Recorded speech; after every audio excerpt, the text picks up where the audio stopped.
Aranauã, Axé, Motumbá, Macuiú, Colofé, salve, salve, saravá.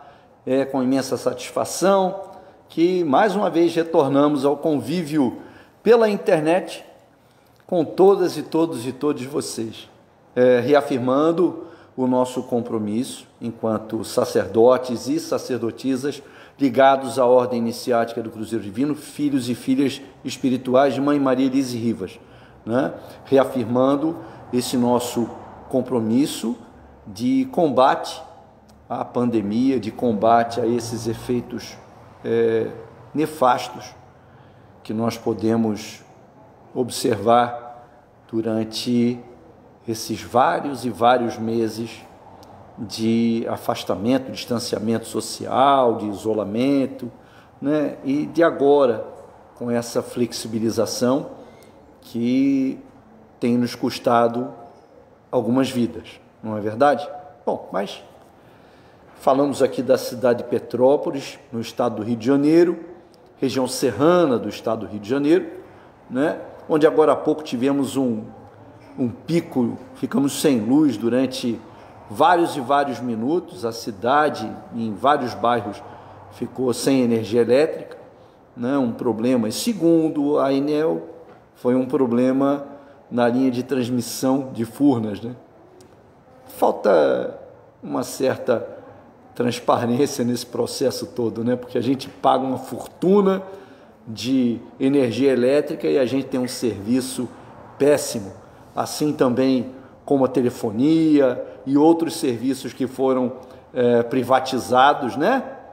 Naquela época da privataria e um pouquinho antes, mas foram serviços privatizados e que nós sofremos até hoje com essas privatizações. Mas vamos caminhar. Agora há pouco eu olhava as estatísticas do Covid na nossa região aqui em Petrópolis. Já passaram de 230 óbitos por Covid, dados oficiais, e os números de pneumonia aumentaram assustadoramente na cidade também.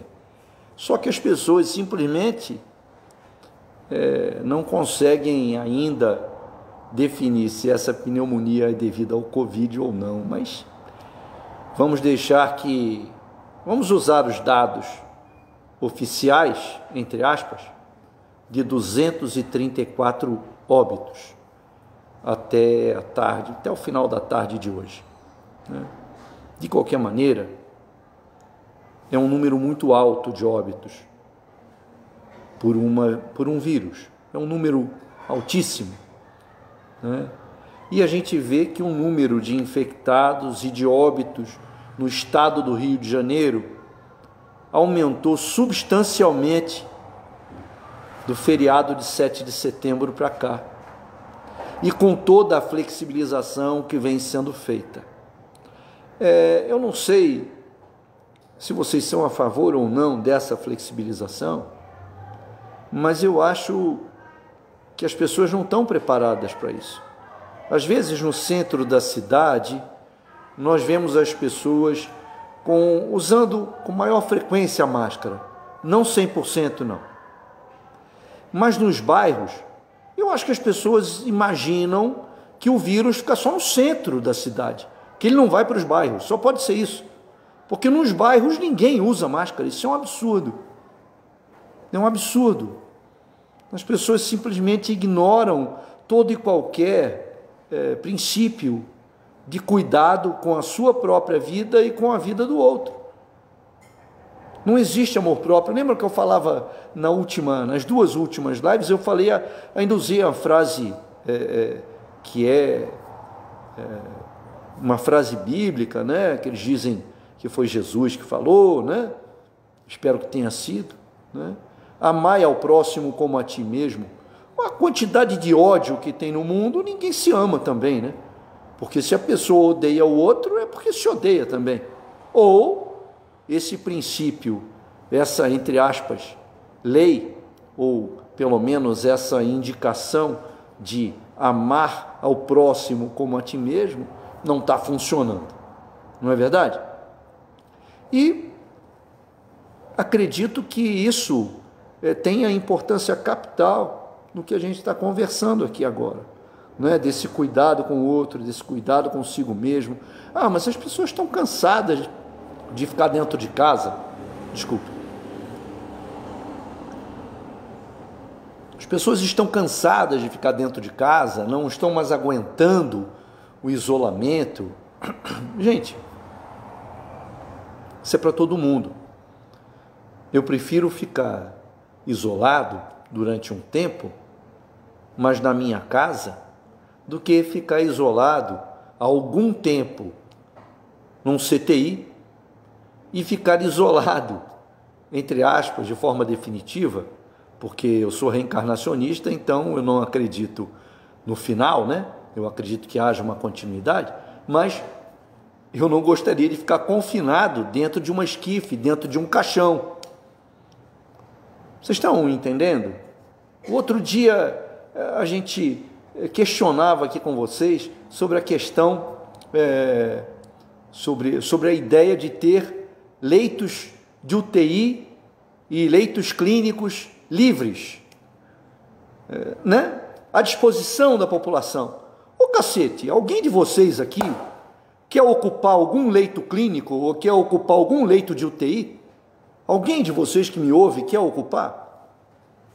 É isso, é simples. Não é porque tem leito que você vai se arriscar, que você vai arriscar a sua vida. Há pouco tempo fazíamos essa reflexão com vocês. Estou repetindo a reflexão, porque muitos podem não ter ouvido. Até onde, né, as pessoas estão pensando em leitos clínicos e em leitos de UTI? Até onde? Nossa, imaginem, isso não é nada bom, não é verdade? Bom, mas falemos de outras coisas também. Há pouco tempo atrás eu fui questionado a respeito da minha fala ser um tanto politizada. Ela vai continuar a ser politizada sempre, porque eu acredito que a religiosidade e a espiritualidade, ela abranja todos os setores do conhecimento humano, as artes, as filosofias, né? As ciências. Então, todos os âmbitos do saber, eles estão também sendo influenciados pela religiosidade de cada povo. Todos os âmbitos da cultura. Você tem uma religiosidade que ali fica trabalhando, impregnada naquilo ali. Né? Quando vocês estão olhando a minha figura aí na tela, vocês estão vendo símbolos aqui atrás do meu sagrado. Isso fica impregnado em todos nós. Eu não posso falar, né, sem que na minha fala tenha aquilo que eu acredito, né?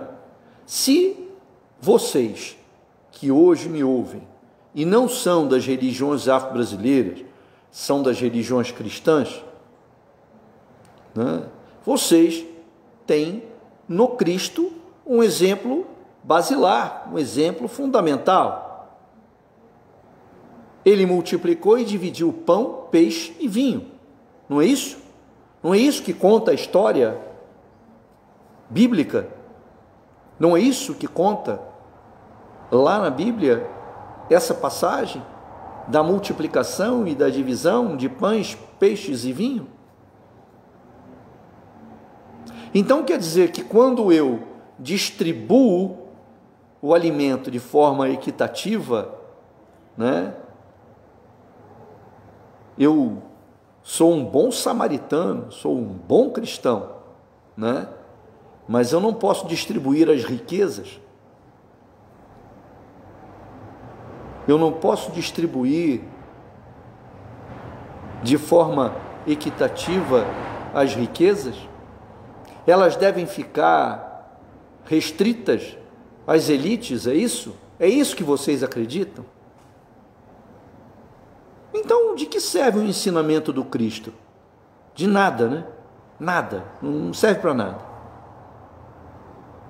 Porque se ele nos ensina, né, a acolhermos aqueles que estão precisando, a mitigarmos a sede e a fome daqueles que têm sede e fome,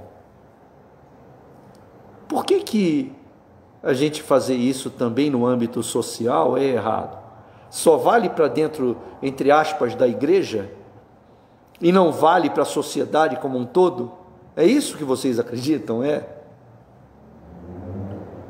Eu não acredito nisso. Eu acho que todos têm direito de serem felizes e prósperos. Todos merecem ser felizes e prósperos, ou não? E por isso que a minha fala é politizada assim. É por isso que eu falo para vocês que vocês precisam olhar o outro de maneira diferente, de maneira mais acolhedora, sim. Ah, mas tem pessoa que quer passar o outro para trás. Vocês têm que saber ter um olhar acolhedor e prestar atenção ao que vocês estão fazendo, né? Vocês são enganados pelo... Vocês não, nós todos somos enganados pelo sistema econômico o tempo inteiro. Não é verdade? Todos nós somos enganados o tempo inteiro por aqueles que ocupam os poderes constituídos dessa república, que está sendo atacada cruelmente. Cruelmente. Da mesma maneira que o Pantanal está sendo atacado criminosamente. Da mesma maneira. Então, assim, pode ser que eu esteja completamente errado, eu não sou o dono da verdade, mas pelo menos eu procuro raciocinar e conversar com vocês aqui sobre coisas que eu acredito e que estão impregnadas dentro dos terreiros, porque um preto velho, ele representa uma etnia ou várias etnias que são profundamente preconceituadas. Os caboclos, os mestiços, também profundamente preconceituados. Vejam que os índios estão sendo dizimados. Ninguém está falando mais dos indígenas com Covid. Vocês repararam isso? Que a mídia não fala, pelo menos a mídia oficial não fala. Vocês estão percebendo? Vocês estão percebendo como é que não se dá mais atenção à vida? Como é que a vida, ela perdeu valor? Como é que a morte das pessoas foi normalizada? Morrer é uma coisa banal. Todo mundo morre. Mas ninguém quer ir antes do tempo, não é verdade? Ninguém quer ficar entubado dentro de um hospital esperando a morte. Ninguém. E por que os poderes constituídos simplesmente lavaram as mãos e não fizeram nada desde o início? Por que não alertaram a população de maneira correta? A gente tem que usar máscara sim, a gente tem que se cuidar sim, a gente tem que olhar o outro sim, a outra, o outro, a gente tem que olhar todo mundo. Porque existe uma interdependência, existe uma teia. Vocês já ouviram falar em teia dos destinos? Pois é, se nós estamos vivendo numa determinada comunidade, é porque nós temos alguma coisa a ver com essa comunidade. Dentro de uma família, dentro de uma comunidade um pouquinho maior, dentro de uma coletividade que é mais ampliada, né? Uma cidade, um estado, uma região, um país, um hemisfério, um planeta. O planeta Terra é nossa casa planetária e nós estamos deixando a nossa casa planetária imunda e mal cuidada. Vocês fazem isso com a casa de vocês? Vocês fazem isso? com a casa de vocês? Deixam a casa imunda, mal cuidada? O corpo de vocês deixam imundo, mal cuidado? Pois é, mas só que a gente está fazendo isso com o nosso planeta. A nossa casa planetária está doente, a nossa humanidade está doente, enferma. Nós nos atacamos mutuamente. Existe uma coisa muito complicada, porque hoje em dia a gente não pode nem pensar diferente que as pessoas atacam. A gente não pode falar o que a gente pensa, porque as pessoas rotulam e atacam. Infelizmente. Bem, hoje talvez a nossa live seja um pouquinho mais longa. E há muito tempo eu não trago para vocês a fala de um escritor, historiador e ensaísta que eu gosto muito, mas há muito tempo que eu não trago para vocês. Ele já é falecido, né? E escreveu um livro que se tornou uma grande mensagem para todos nós, chamado As Veias Abertas da América Latina. E esse escritor, historiador e ensaísta é Eduardo Galeano, né? E eu gostaria hoje de ler um pouquinho para vocês de Eduardo Galeano, um homem com uma visão excepcional de sociedade, uma sociedade equânime que pode ser construída assim, mas depende de nós. Sabe por que depende de nós? Porque as eleições estão chegando aí.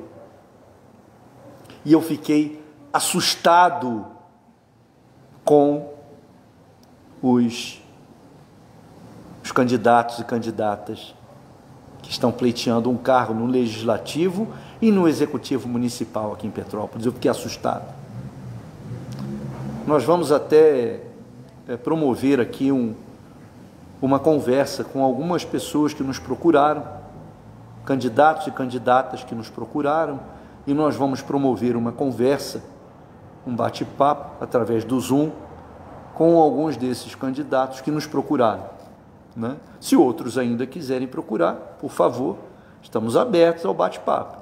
Isso não quer dizer que estejamos apoiando qualquer candidato ou candidata, tá certo? Não apoiamos qualquer candidato ou candidata ou partido político. Apoiamos ideias que sejam em benefício de toda a população. Isso nós apoiamos, ideias. E se as pessoas vierem com projetos e com ideias que sejam factíveis, né? Que elas possam ser realmente executadas e sejam em benefício da população como um todo, essas pessoas podem conseguir o nosso apoio pessoal. Mas o meu voto pertence à urna, não pertence ao público, tá certo? Então, qualquer pessoa que se utilize da minha imagem ou do meu nome para conquistar votos, não acreditem, tá certo? Simples assim. O meu voto é na urna, tá bom? Eu tenho muitos amigos e muitas amigas que são candidatos e candidatas, e vou continuar a minha amizade com todas e todos eles, isso tenho certeza. Agora, nenhuma e nenhum deles saberá em quem eu vou votar. Eu posso votar em ninguém também, não é verdade? A minha escolha, ela pertence somente a mim, tá bom? Então vamos falar um pouquinho de Galeano. O Paradoxo Andante, por Eduardo Galeano. Cada dia, ao ler os jornais, assisto a uma aula de história. Os jornais ensinam-me muito mais pelo que silenciam do que por aquilo que dizem. A história é um paradoxo andante. A contradição move-lhe as pernas. Talvez por isso os seus silêncios digam mais que as suas palavras. E muitas vezes as suas palavras revelam, mentindo, a verdade. Dentro em breve será publicado um livro meu chamado Espelhos. É algo assim como uma história universal. E desculpem o atrevimento, mas Posso resistir a tudo, menos à tentação, dizia Oscar Wilde. E confesso que sucumbi à tentação de contar alguns episódios da aventura humana no mundo, do ponto de vista daqueles que não apareceram na foto. Pode-se dizer que não se trata de fatos muito conhecidos. Resumo aqui alguns, apenas uns poucos. Vamos lá? Quando foram desalojados do paraíso, Adão e Eva mudaram-se para a África, não para Paris. Algum tempo depois, quando seus filhos já tinham se lançado pelos caminhos do mundo, foi inventada a escrita. No Iraque, não no Texas. Também a álgebra foi inventada no Iraque. Fundou-a Muhammad al-Juarizmi, há 1.200 anos. E as palavras algoritmo e algarismo derivam do seu nome. Os nomes costumam não coincidir com o que nomeiam. No British Museum, por exemplo, as esculturas do Partenon chamam-se mármores de Elgin, mas são mármores de Fídias. Elgin era o nome do inglês que as vendeu ao museu. As três novidades que tornaram possível o renascimento europeu, a bússola, a pólvora, a imprensa, tinham sido inventadas pelos chineses, que também inventaram quase tudo o que a Europa reinventou. Os hindus souberam antes de todos que a Terra era redonda e os maias tinham criado o calendário mais exato de todos os tempos. Em 1493, o Vaticano presenteou a América à Espanha e obsequiou a África Negra a Portugal, para que as nações bárbaras sejam reduzidas à fé católica, entre aspas. Naquele tempo, a América tinha 15 vezes mais habitantes que a Espanha, e a África Negra 100 vezes mais que Portugal. Tal como ordenara o Papa, as nações bárbaras foram reduzidas, e muito. Tenochtitlan, a minha língua não dá para falar isso, Tenochtitlan, o centro do Império Azteca, era de água. Hernán Cortés demoliu a cidade pedra por pedra e, com os escombros, tapou os canais por onde navegavam 200.000 canoas. Esta foi a primeira guerra na água da América. Ou melhor, esta foi a primeira guerra da água na América. Agora, Tenochtitlan chama-se México, DF, a cidade do México. Por onde corria a água, correm agora automóveis. O monumento mais alto da Argentina foi erguido em homenagem ao General Roca, que no século XIX exterminou os índios da Patagônia. A avenida mais longa do Uruguai tem o nome do General Rivera, que no século XIX exterminou os últimos índios charruas. Vejam que aqueles que são assassinos têm os seus nomes, né, em monumentos e em avenidas. John Locke, o filósofo da liberdade, era acionista da Royal Africa Company, que comprava e vendia escravos. No momento em que nascia o século XVIII, o primeiro dos Bourbons, Felipe V, inaugurou o seu reinado assinando um contrato com o primo, o rei da França, para que a Compagnie de Guiné vendesse negros na América. Cada monarca ficava com 25% dos lucros. Nomes de alguns navios negreiros eu também não sabia. Voltaire, Rousseau, Jesus, esperança, igualdade, amizade. dois dos pais fundadores dos Estados Unidos, desvaneceram-se na névoa da história oficial. Ninguém se recorda de Robert Carter, nem de Gouverneur Morris. A amnésia recompensou os seus atos. Carter foi a única personalidade eminente da independência que libertou seus escravos. Morris, redator da Constituição, opôs-se à cláusula que estabelecia que um escravo equivalia às 3/5 partes de uma pessoa. Ou seja, um escravo nem pessoa era. O Nascimento de uma Nação, a primeira superprodução de Hollywood, foi estreado em 1915 na Casa Branca.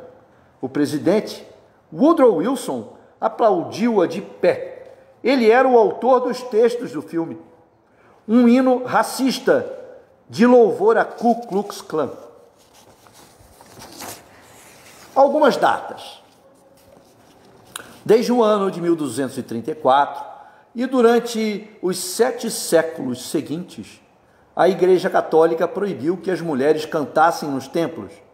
As suas vozes eram impuras, devido àquele caso da Eva, sabe aquele do pecado original? No ano de 1783, o rei da Espanha decretou que não eram desonrosos os trabalhos manuais, os chamados ofícios vis, que até então acarretavam a perda da fidalguia. Até o ano de 1986, foi legal o castigo das crianças nas escolas da Inglaterra, com correias, varas e cacetes. Em nome da liberdade, da igualdade e da fraternidade, em 1793, a Revolução Francesa proclamou a Declaração dos Direitos do Homem e do Cidadão. A militante revolucionária Olympia de Gouges propôs então a Declaração dos Direitos da Mulher e da Cidadã. A guilhotina cortou-lhe a cabeça. Meio século depois, outro governo revolucionário, durante a primeira Comuna de Paris, proclamou o sufrágio universal. Ao mesmo tempo, negou o direito de voto às mulheres, por unanimidade, menos 1. 899 votos contra e 1 a favor. A imperatriz cristã Teodora nunca disse que era uma revolucionária, nem nada que se parecesse. Mas há 1500 anos o Império Bizantino foi, graças a ela, o primeiro lugar do mundo onde o aborto e o divórcio foram direitos das mulheres. Palmas para ela. O general Ulysses Grant, vencedor da Guerra do Norte Industrial contra o Sul escravagista, foi a seguir presidente dos Estados Unidos.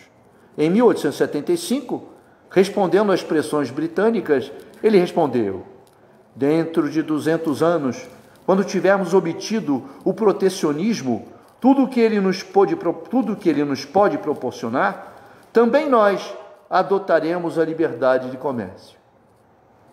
Assim sendo, em 2075, o país mais protecionista do mundo adotará a liberdade de comércio. E assim vai adiante. Por exemplo, looting, que significa saquezinho, um saque pequeno, um roubo pequeno, foi o primeiro cão pequinês a chegar à Europa. Viajou para Londres em 1860. Os ingleses batizaram-no assim porque era parte do saque extorquido à China no fim das longas guerras do ópio. Vitória, a rainha narcotraficante, tinha imposto ópio a tiros de canhão. A China foi convertida num país de drogados, em nome da liberdade, a liberdade do comércio. Pois é, a gente teria mais algumas coisas para falar aqui, mas eu não gostaria de me delongar mais.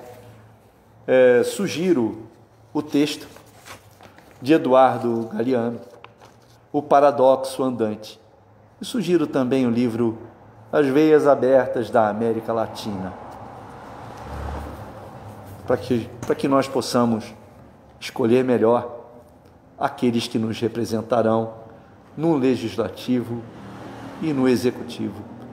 Por enquanto, municipais, mas daqui a pouquinho teremos eleições para o Estado, teremos eleições federais, teremos eleições para presidente, e eu sinceramente espero que desta vez não escolhamos as armas, escolhamos os livros, porque está muito complicado.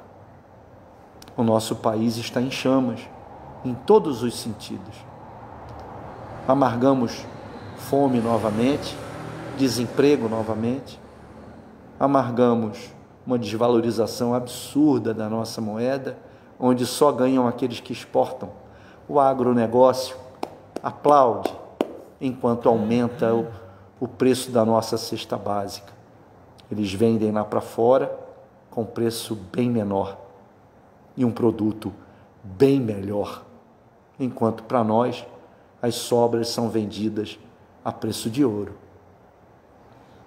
Assim, eu espero ter chegado até vocês com um pouco da ironia de Galiano, do conhecimento de Galiano, mas também desejando que todas e todos nós possamos ter melhores escolhas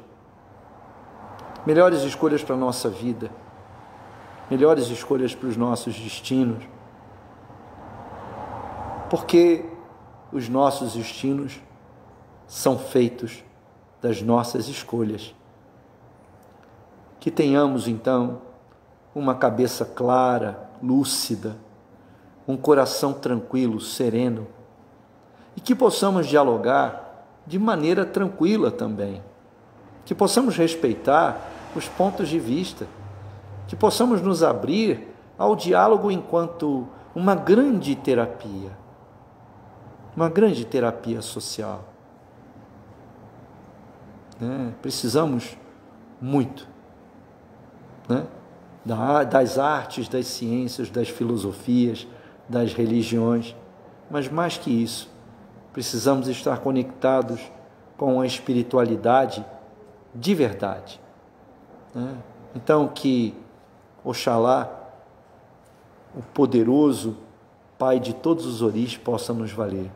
Oxalá, meu Pai, tem pena de nós, tem dó. Se a ronda da terra é grande, seu poder é maior. É maior, meu Pai. E debaixo desse poder, debaixo dessa luz, eu peço que Ele possa nos trazer, como falei agora há pouco, luz clara na mente, paz profunda no coração e energias positivas. Aranauã, Axé, Motumbá, Macuiú, Colofé, salve, salve, saravá e até breve. E, se puderem, se tiverem condições, contribuam com a nossa rede solidária, que nós estamos tentando diminuir a fome daqueles que nos buscam. Quem tem fome, tem pressa. Axé, até a próxima.